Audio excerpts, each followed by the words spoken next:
শুনছি, ভগবানের বিক্রমের কথা যতই শুনছি, বিক্রম মানে কি?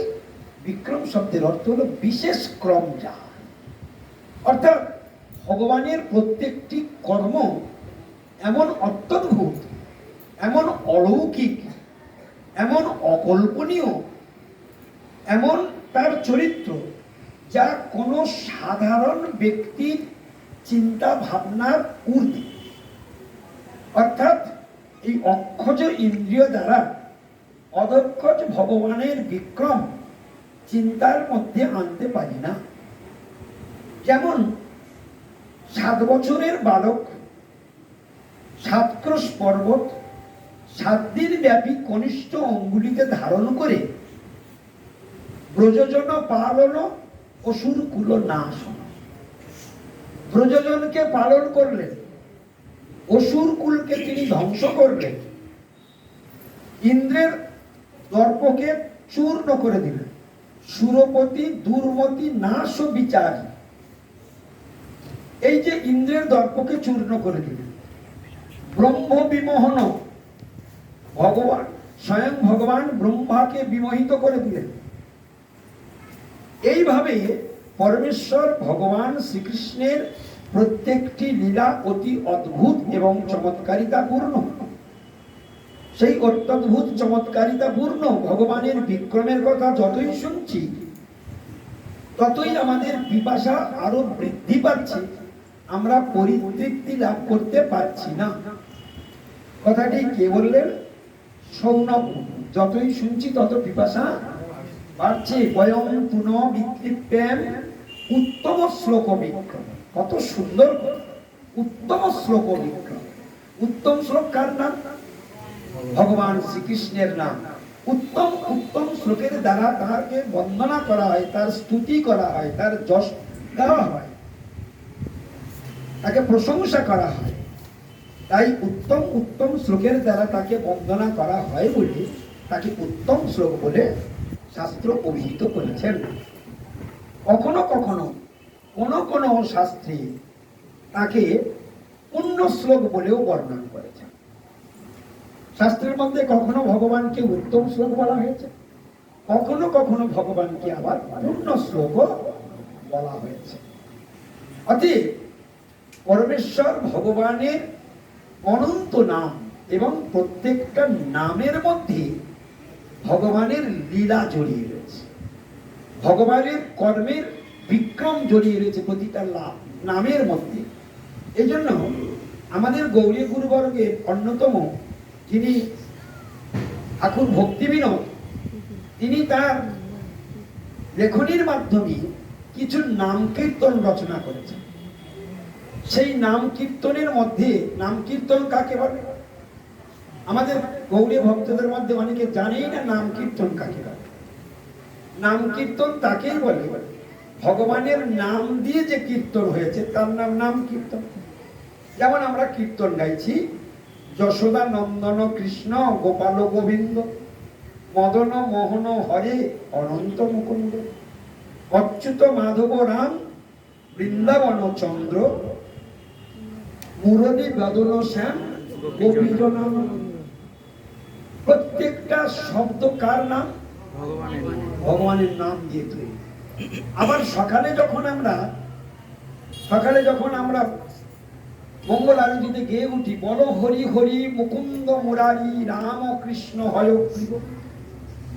তাহলে বলো হরি হরি মুকুন্দ মুরারি রাম কৃষ্ণ হয়গ্রীব।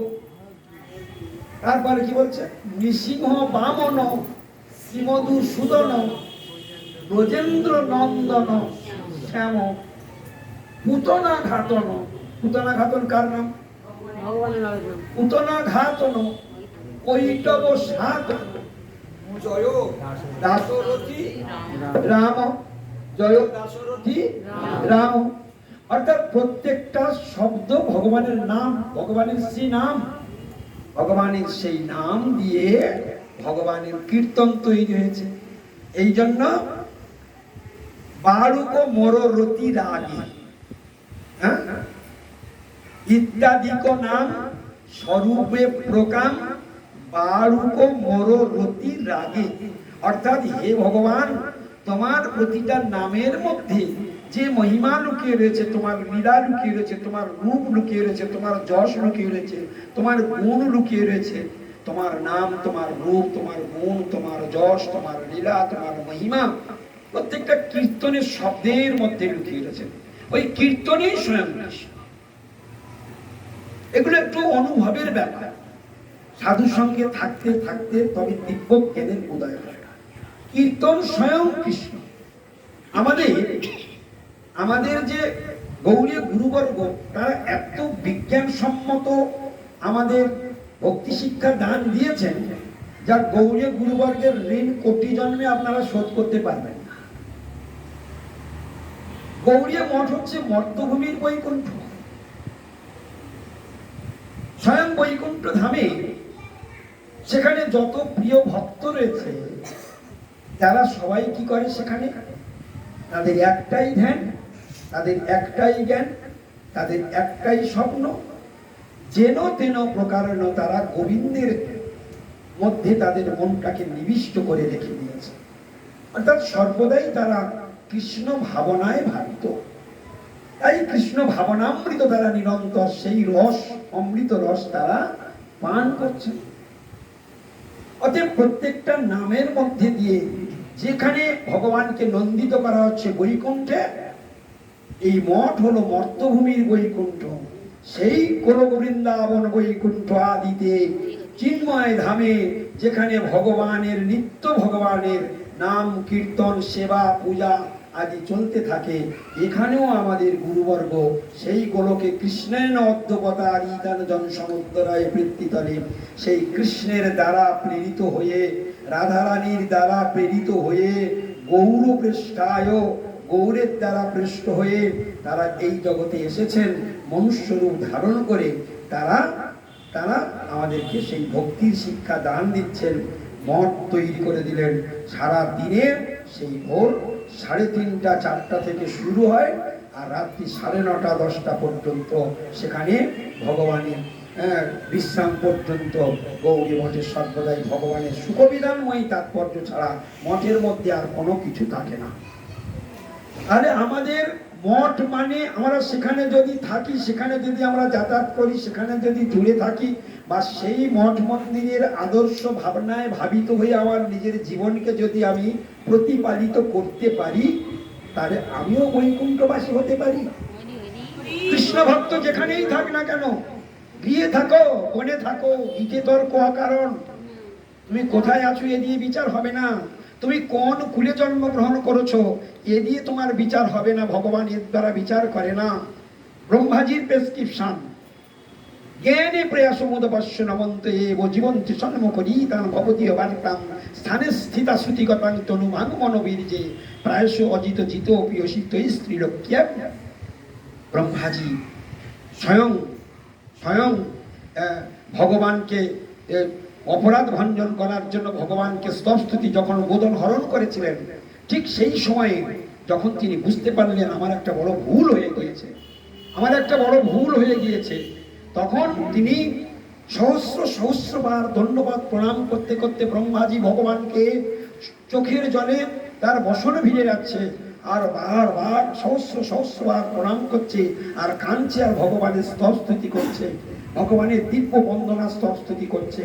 তার মধ্যে এই শ্লোকটি যেটা এখন আমরা শ্রবণ করলাম, কি বললেন? ব্রহ্মাজি বললেন, জ্ঞানে প্রয়াস মদপস্য নমন্ত এব জীবন্তি সন্মুখীতাম ভবদীয় বার্তাম স্থানে স্থিতা। এই শব্দটি বলবার জন্য এই শ্লোকের মধ্যে আমি এসেছি। স্থানে স্থিতা অর্থাৎ ভগবত ইচ্ছায় নিজ নিজ কর্ম অনুসারে আমরা যে যে স্থানে জন্মগ্রহণ করেছি, যে বংশে জন্মগ্রহণ করেছি, যে শরীর লাভ করেছি, তাতে কিছু যায় আসে না। একটাই মাত্র ভগবানের বিচার। ভগবান একটাই শুধু দেখে, আর কিছু দেখে না। ভগবানের সেই প্রসঙ্গ নিজে হরিভক্তি বিলাসী স্বয়ং ভগবান একটা সুন্দর কমেন্ট করেছেন, নিজের মুখে কমেন্ট করেছেন। কি বলছেন? ভগবান বলছেন, নমে অভক্ত চতুর্বেদী মদ ভক্ত সপচ প্রিয় তস্মৈ দেয়ং ততগ্রাহ্যম। তস্মৈ দেয়ং ততগ্রাহ্যম অর্থাৎ এখানে কি বলছেন? নমে অভক্ত চতুর্বেদী, নমে অভক্ত চতুর্বেদী। বিচার করবেন কথাগুলি, গভীর মনোযোগ দিয়ে শুনলে তবে ভিতরে যাবে কথা। ভগবান কি সুন্দর কথা বলছেন। নমে অভক্ত চতুর্বেদী, চতুর্বেদী ব্রাহ্মণ। চতুর্বেদী কাদের বলা হয়? যারা ঋক সাম যজু অথর্ব চারটি বেদ পাঠে সক্ষম, তাদেরকে চতুর্বেদী ব্রাহ্মণ বলা হয়। বা বৃন্দাবনীয় ভাষায় তাদেরকে চৌবে ব্রাহ্মণ বলা হয়। চৌবে ব্রাহ্মণ, যে চৌবে ব্রাহ্মণের ঘরে স্বয়ং মদন মোহন বিরাজমান থাকতেন এবং সেখানে তার সন্তানের সঙ্গে একসঙ্গে খাওয়া দাওয়া করতেন মদন মোহন। আর ভাই বোনে যেমন খেতে বসে মারপিট করে, স্বয়ং মদন মোহন এবং সেই চৌবে ব্রাহ্মণীর পুত্র খেতে খেতে মারপিট করছেন। এমন সময় সনাতন গোস্বামী পাদ সেখানে ভিক্ষা করতে গিয়ে দেখছে, হায় হায়, অনাদিরাদি গোবিন্দ স্বয়ং মদন মোহন, তিনি সম্বন্ধ জ্ঞানের দেবতা মদন মোহন, তিনি স্বয়ং এখানে বিরাজমান আছেন। তিনি অপূর্ব দর্শন করলেন, প্রণাম করলেন। এই জন্য চোখ যার আছে সেই তো দর্শন করতে পারবে। সনাতন গোস্বামী সেই ভাগ্য তৈরি করেছে, সেই চোখ তৈরি করেছে। জীবনটা সনাতন গোস্বামী রাজমন্ত্রী হয়েও জীবনটা ভগবানের জন্য দিয়ে লেংটিধারী বাবাজি হয়ে কিভাবে ভগবানের সেবা করলেন, এমন ভাবে ভজন করলেন জগতে। সেই রূপ সনাতন আমাদের গৌরী গুরুবর্গ, সেই রূপ গোস্বামীর ধারা, সেই রূপানুগ ধারা। আজকের গুরুদেব সকালে আমাদের রূপানুগ ধারা কি, রাগানুগ ধারা কি, শুদ্ধ ভজন কি, আজকের সুন্দরভাবে সকালবেলা ব্যাখ্যা করেছেন। কি কৃপা কয় প্রকার, সুন্দরভাবে ব্যাখ্যা করেছেন। কয় প্রকার কৃপা? গুরুদেব আজকে সকালে প্রশ্ন করছেন কৃপা কয় প্রকার। তো সেখানে কয় প্রকার কৃপা, কি কি কৃপা? মায়িক কৃপা, অমায়িক কৃপা। একটা হলো প্রসাদজ কৃপা আর একটা হলো সাধনজ কৃপা। অর্থাৎ সাধুর কাছে দুই প্রকার কৃপা থাকে। একটা সাধুর কাছে একটা বঞ্চনাময় কৃপা থাকে আর একটা হাদ্রিক কৃপা থাকে। হৃদয় থেকে একটা কৃপা থাকে আর বঞ্চনাময় কৃপা থাকে। এই দুটোই কৃপা রয়েছে এখানে। প্রসাদজ কৃপা আর সাধনজ কৃপাটা কি? প্রসাদজ কৃপা হচ্ছে ভগবান কোনোদিন কাউকে পছন্দ করলেন, গুরুদেব কারোর পছন্দ হলো, তাকে ডাইরেক্ট কৃপা করে দিতে পারে। আর সাধনজ কৃপা কি? সাধন করে করে করে করে তবে সেই ভগবানের কৃপাটা লাভ করা যায়, এটাকে বলা সাধনজ কৃপা। আর প্রসাদজ কৃপা, প্রসাদ মানে কৃপা। ভগবান তিনি করতুম, তিনি অকর্তুম, তিনি অন্যতা করতুম সমর্থ, তিনি যখন খুশি যাকে তিনি কৃপা করে দিতে পারেন। গুরুদেব স্বতন্ত্র, ভগবান যেমন স্বতন্ত্র, গুরুদেব তেমনি স্বতন্ত্র। গুরুদেবও ইচ্ছা করলে কাউকে কৃপা করে, যদি উনি মনে করেন আমি উদ্ধার করে দেবো, তো সঙ্গে সঙ্গে তিনি ভগবানের কাছে প্রার্থনা করে তাকে উদ্ধারের দরজা খুলে দেবেন। এই জন্য কৃপাটা দুই প্রকার, একটা সাধনজ কৃপা আর একটা হলো প্রসাদজ কৃপা। একটা মায়িক কৃপা, একটা অমায়িক কৃপা। মন্দদয় দয়া, অমন্দদয় দয়া। বঞ্চনাময় কৃপা, হাদ্রিক কৃপা। তার যেদিকে যাই না কেন দুই প্রকার। এই দুই প্রকার কৃপার কথা আজকে গুরুদেব সকালে আলোচনা করেছেন এবং সেখানে শুদ্ধ ভজনের কথা আলোচনা করেছেন এবং সেখানে এই সমস্ত আরো গুরুগম্ভীর বিষয় সকালবেলা আলোচনা হয়েছে। আজকে সেই কথাগুলি আমরা এখানে শুনছি যে চৌবে ব্রাহ্মণী। তা চৌবে ব্রাহ্মণ কাদের বলা হয়? চার বেদে পাঠ যারা সক্ষম। ভগবান বললেন নমে অভক্ত চতুর্বেদী, নমে অভক্ত চতুর্বেদী। চতুর্বেদী ব্রাহ্মণ যদি অভক্ত হয় সে আমার প্রিয় নয়, মদ ভক্ত সপচ প্রিয়।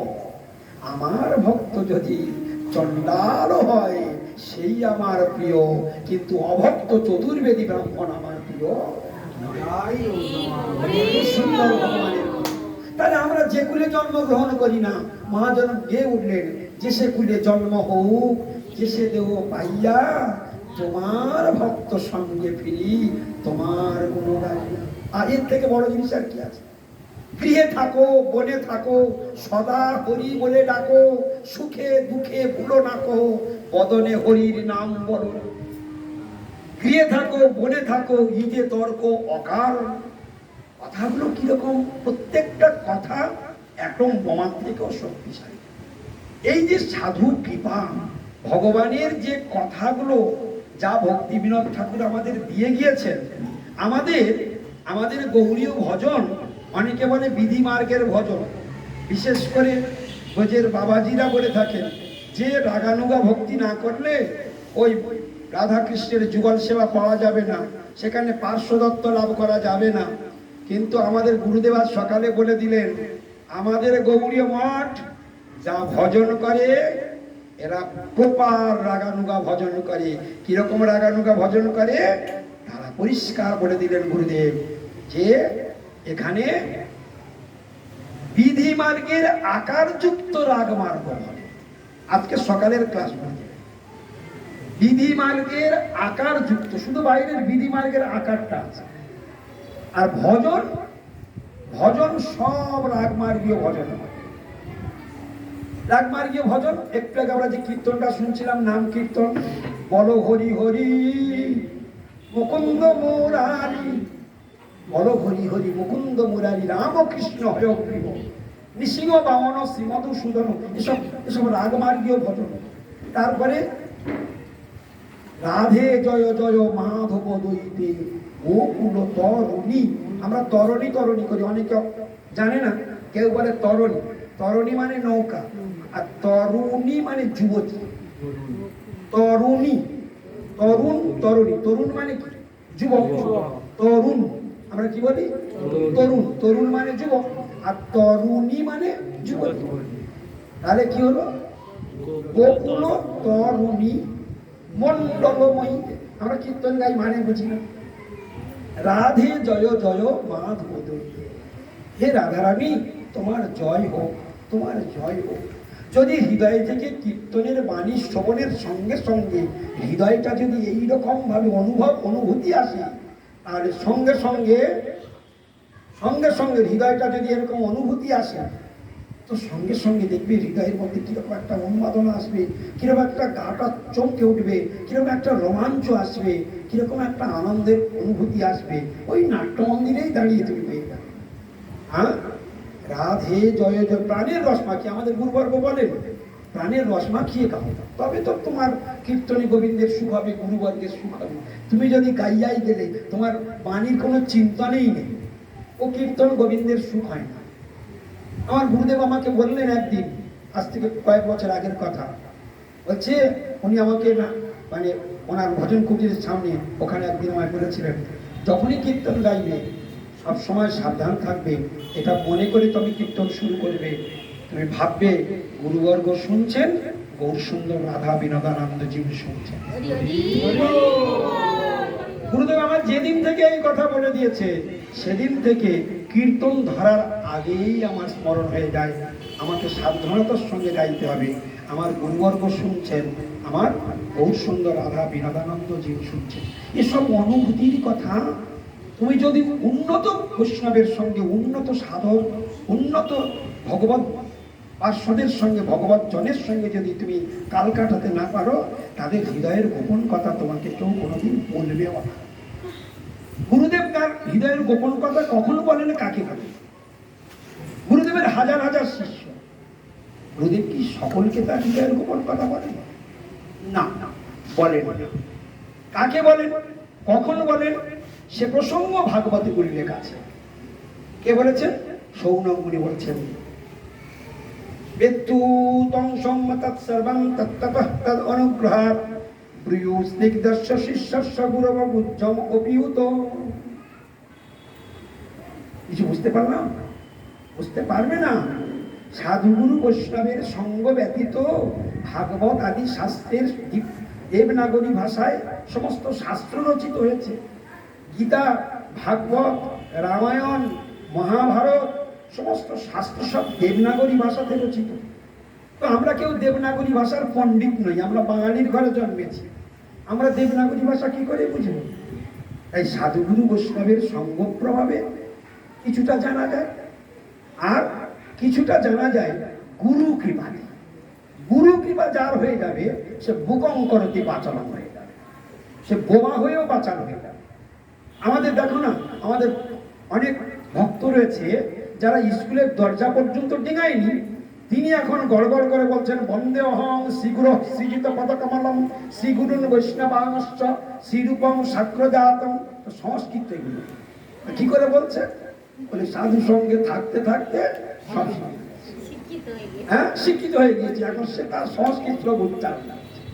আর যদি আমাদের ভিতরে জেদ থাকে তাহলে মূর্খ হও, আর তুমি দরিদ্র হও, আর তুমি কোনো কিছু তোমার নাই থাক, শুধু একটা জিনিস থাকলে হবে, তোমার শুধু শ্রদ্ধাবান তুমি যদি হও, আর তোমার যদি সাধু সঙ্গে লোভ থাকে, আর গুরু বৈষ্ণব ভগবানের দিনের প্রতি যদি তোমার বিশ্বাস থাকে, তাহলে তাদের কৃপাতেই তুমি কখন মূর্খ হয়েও তোমার মুখ থেকে অনর্গল হরি কথা বের হবে তুমি ভাবতেও পারবে, তুমি ভাবতেও পারবে। এই জন্য পাণ্ডিত্য দ্বারা ভগবানকে পাওয়া যায় না। ভগবানকে যদি বশীভূত করতে চাও, ভগবানকে যদি তুমি বশীভূত করতে চাও, তাহলে একটা জিনিস জানতে হবে, ভগবানকে বশীভূত করার একটাই মাত্র রাস্তা। হরিবল আমার দিকে তাকো, মাইক যায় যান, কথার মধ্যে শোনো। ভগবানকে যদি তুমি বশীভূত করতে চাও, তাহলে একটা জিনিস শুধু তোমার থাকলে হবে, গুরু বৈষ্ণব ভগবানের প্রতি তোমার যদি শ্রদ্ধাটা অটুট থাকে, তাহলে তোমার কোনো জায়গায় আর আটকাবে। এখন যে প্রসঙ্গ আমরা শুনছিলাম যে গুরুদেব কখন কোন শিষ্যকে তার হৃদয়ের কথা বলেন, এটা তো ঠিকই, গুরুদেবের শিষ্য থাকতে পারে হাজার হাজার, কিন্তু সকলকার কাছে তিনি তার হৃদয়ের গোপন কথা ব্যক্ত করেন না। তার প্রমাণ কি? শাস্ত্রীয় প্রমাণ। শাস্ত্রীয় প্রমাণ বলছেন এইখানে বেত্তু সৌনকমণি বলছেন, সুত গোস্বামী পাত্র লক্ষ্য করে বলছেন। কি জন্য বলছেন? তাকে প্রশংসা করতে গিয়ে বলছেন, তাকে প্রশংসা করতে গিয়ে বলছেন, কাকে প্রশংসা করছে? সুত গোস্বামী। যে বেত্তু তং সৌম্য তৎসর্বং তত্ত্বতঃ অনুগ্রহ গুরুর স্নিগ্ধস্য শিষ্যস্য গুরবগুচ্ছমতিউত। দুইবার শ্লোকটি শ্রবণ হলো, কিন্তু এখনো আমরা কোনো মানে বুঝতে পারি নাই। হরিবল হরিবল, এখনো আমরা কোনো মানে বুঝতে পারি না। এদিক ওদিকে তাকাবেন না।